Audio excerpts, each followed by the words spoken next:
Bismillahirrahmanirrahim. Assalamualaikum warahmatullahi wabarakatuh. Alhamdulillah wa syukurillah. Asyhadu an la ilaha illallah wahdahu la syarikalah wa asyhadu anna Muhammadan abduhu wa rasuluh.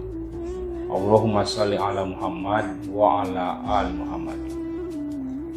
Anak-anakku sekalian, belajar SMK Muhammadiyah 2 Cikampek yang Bapak banggakan dan Bapak cintai. Kali ini kita akan membahas mengenai kedudukan ilmu di dalam Islam. Bagaimana menurut pandangan Islam mengenai ilmu atau mencari ilmu. Anak-anakku sekalian, ada tawaran, ada sindiran, ada larangan mengenai atau yang berhubungan dengan ilmu ini. Karena ilmu itu sangat sentral kedudukannya di dalam Islam. Allah memberikan tawaran kepada kita, jika kita sebagai orang-orang beriman kemudian berilmu, maka Allah akan memberikan kedudukan beberapa derajat. Seperti firman-Nya dalam surat Al-Mujadalah ayat 11, A'udzubillahi minasyaitonirrajim. Yarfa'illahu alladzina amanu minkum walladzina utul ilma darajat. Allah akan mengangkat orang-orang yang beriman di antara kamu dan orang-orang yang berilmu beberapa derajat. Nah, ini tawaran dari Allah kepada kita. Apabila kita ingin diangkat derajatnya di hadapan manusia dan di hadapan Allah, maka kita harus berilmu. Ada juga sindiran Allah kepada orang-orang yang hubungannya dengan ilmu. A'udzubillahi minasyaitonirrajim. Qulu war'au an'amakum inna fi dzalika laayatil liulil naha. Makanlah dan gembalakanlah hewan-hewan ternak kalian. Fi dzalika laayatil liulil naha. Pada yang demikian itu terdapat tanda-tanda bagi orang yang berakal, orang yang berilmu. Karena ilmu dicapai dengan akal. Ada larangan juga kepada orang-orang, kepada manusia, kepada kita untuk tidak melakukan sesuatu atau melakukan sesuatu harus dengan ilmu. Wala taqfu ma laysa laka bihi ilmun innas sam'a wal basar wal fuada kullu ulaika kana anhu mas'ula. Dan janganlah mengikuti sesuatu tanpa dengan ilmu. Artinya kita mengikuti apapun, mengikuti pendapat siapapun, mengikuti ajaran apapun, mengikuti pemahaman apapun, jangan sekali-kali tanpa dengan ilmu. Harus dengan ilmu. Kita berbicara pun harus dengan ilmu. Inna sam'a wal basar, sebab pendengaran dan penglihatan, wal fuada kullu ulaika mas'ula, dan akal pikiran, hati pikiran itu akan dimintai pertanggungjawaban oleh Allah Subhanahu wa taala.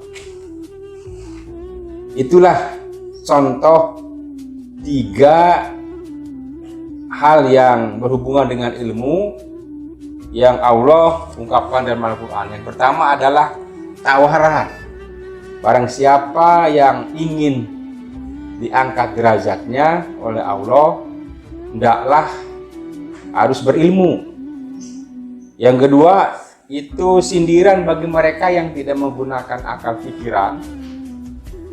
Ya, artinya segala sesuatu itu harus menggunakan akal. Dan akal hubungannya dengan ilmu. Yang ketiga, larangan kepada kita untuk mengikuti sesuatu tanpa dengan ilmu. Jadi kita mengikuti sesuatu jangan bagaimana ramainya, jangan bagaimana kata orang, tetapi harus berdasarkan ilmu. Nah, itulah hal-hal yang diungkapkan oleh Al-Quran kepada kita. Yang berikutnya, bagaimana sih kewajiban kita untuk menuntut ilmu? Apakah menuntut ilmu itu wajib atau biasa-biasa saja? Ternyata Rasulullah Shallallahu Alaihi Wasallam di dalam sebuah hadisnya yang terkenal, yang sering kita dengar, tolabul ilmu faridatan ala kulli muslimin wal muslimah. Menuntut ilmu itu diwajibkan kepada kita semua, kepada muslim dan muslimat. Jadi tidak ada istilah ilmu itu diandalkan, disandarkan kepada salah seorang. Misalnya nanti kalau kamu sudah berumah tangga, itu yang berkewajiban menuntut ilmu itu adalah suami, sedang istri tidak perlu. Dalam Islam tidak dibenarkan seperti itu. Menuntut ilmu itu diwajibkan bagi siapa saja yang mengaku dirinya muslim atau muslimat, laki-laki atau perempuan. Kewajibannya sama di hadapan Allah. Dan begitu pentingnya ilmu, sehingga ilmu harus dituntut mulai dari buayan sampai liang lahat. Utlubul ilmu minal mahdi ilal lahdi. Tuntutlah ilmu oleh kalian mulai dari buayan sampai liang lahat. Jadi tidak ada istilahnya menuntut ilmu itu beristirahat. Sepanjang ada nafs, sepanjang istilahnya bernyawa, yaitu kita diwajibkan menuntut ilmu. Bahkan di dalam buayan pun kita sudah diwajibkan menuntut ilmu. Nah, tentunya kalau kita tidak bisa menuntut ilmu di buayan, ya, dalam masa-masa balita, orang tuanya lah yang mengajarkan kepada balita tersebut untuk menuntut ilmu. Sampai ajal tiba itu tidak ada hentinya, harus menuntut ilmu.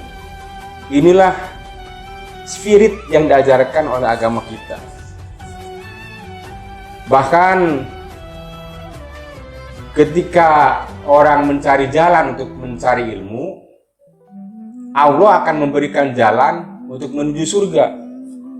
Wa man salaka thariqam yaltamis fihi ilman sahulullah lahu bihi thariqan ilal jannah. Barang siapa yang menempuh jalan untuk mencari ilmu, maka Allah akan mudahkan baginya menuju surga. Hadis riwayat Muslim. Nah, jadi begitu pentingnya ilmu, kedudukan ilmu dalam agama kita.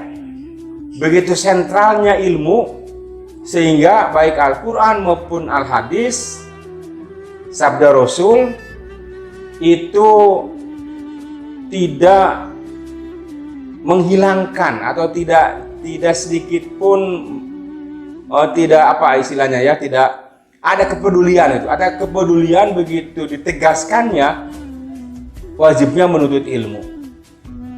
Al-Quran memberikan spirit, Al-Hadis pun memberikan spirit.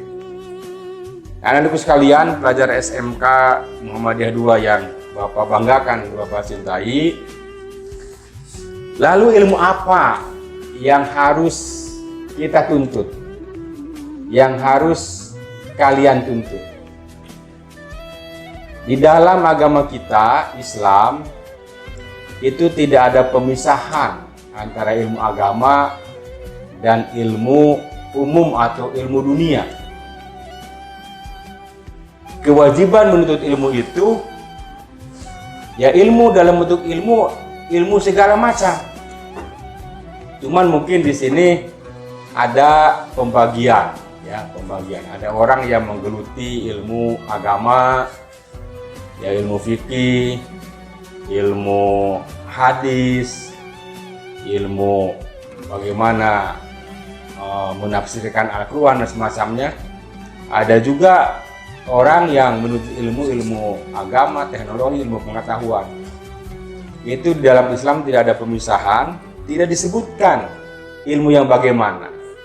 Yang jelas cirinya pertama, kalau ilmu itu membawa peningkatan keimanan kepada seseorang, kepada umat, itu ilmu itu menjadi sebuah kewajiban dituntut oleh kita. Yang kedua, memberi kemanfaatan. Ya, memberi kemanfaatan. Jadi ada dua ciri di dalam agama kita bahwa ilmu itu tidak dibedakan apakah ilmu agama, ilmu dunia, ilmu umum. Yang penting yang pertama, ilmu yang bisa meningkatkan keimanan. Dan yang kedua, ilmu yang bisa membawa manfaat bagi dirinya dan bagi umat manusia. Karena di dalam Al-Quran misalnya diungkapkan, A'udzubillahi minasyaitonirrajim, inna fi khalqis samawati wal ard wa ikhtilafil laili wan nahari la ayatil liulil albab. Sesungguhnya pada penciptaan langit dan bumi dan pergantian malam dan siang, la ayatil liulil albab, itu ada tanda-tanda bagi orang yang berpikir. Nah, ini hubungannya dengan gejala alam, dengan alam. Ya, jadi ilmu memahami alam pun, sepanjang ilmu itu bisa meningkatkan keimanan kepada Allah, ilmu itu merupakan yang harus dituntut oleh kita, oleh orang-orang berilmu. Anak-anakku sekalian yang Bapak banggakan dan Bapak cintai, kalian adalah usia produktif. Jadi tenaga pikiran masih kuat, maka kekuatan kalian ini harus digunakan untuk menuntut ilmu betul-betul. Menuntut ilmu, menimba ilmu yang paripurna. Alhamdulillah, kalian sekolah di sekolah yang tidak memisahkan antara ilmu umum, ilmu agama. Kalian dibina di sini di SMK Muhammadiyah 2 bukan hanya bagaimana kalian mengejar atau mencari ilmu-ilmu dan keterampilan untuk bekal di dunia, tetapi kalian juga dibekali dengan ilmu-ilmu spiritual keagamaan, agar nanti ilmu yang kalian timba itu, yang kalian tuntut itu memang memiliki faedah dan bisa meningkatkan keimanan.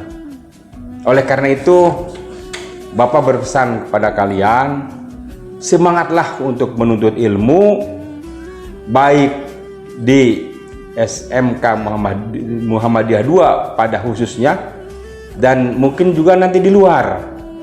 Ya, jadi menuntut ilmu itu tidak ada batasan. Ya, silahkan sepanjang bisa meningkatkan keimanan dan manfaat. Paling tidak manfaat untuk diri kalian sendiri. Terlebih mudah-mudahan bisa bermanfaat bagi masyarakat pada umumnya kelak.